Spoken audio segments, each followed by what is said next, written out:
Ons het iets gesien die afgelope week wat ons almal behoort wakker te skud. Tiger Woods, een van die grootste golfspelers ooit, betrokke in 'n motorongeluk. En volgens berigte met 2 opiëtpille in sy sak. Nou op die oppervlak lyk dit soos 'n golfstorie. Maar dit is eintlik 'n mensstorie. Daar's meer. Opiëtpille is kragtige pynstillers wat medies noodsaaklik kan wees, maar wat verslawing kan veroorsaak. Jou liggaam afhanklik kan maak en selfs tot die dood toe kan lei as dit misbruik word. Nou Tiger het alles gehad wat die wêreld kan bied. Ek meen hy het geld, roem, prestasie, hy het 'n gesin, invloed en tog het hy 'n ongeluk gehad wat sy lewe en gesondheid in gevaar gestel het.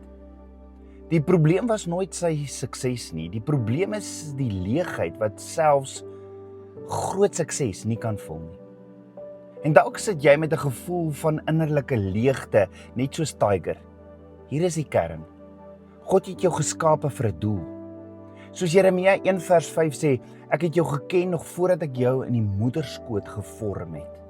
Hierdie ken is 'n intieme woord. Jy's nie toevallig hier nie. Jy's bedoel vir 'n intieme verhouding met jou Skepper. En dit is die enigste ding wat jou hart regtig kan vul. As jy daardie doel ignoreer, probeer jy leegte vul met prestasie, met geld of erkenning. En soos Tiger se verhaal wys dit vul niks nie. Jy kan alles hê, maar steeds leeg voel. Elke mens het 'n behoefte wat nie deur wêreldse sukses bevredig kan word nie.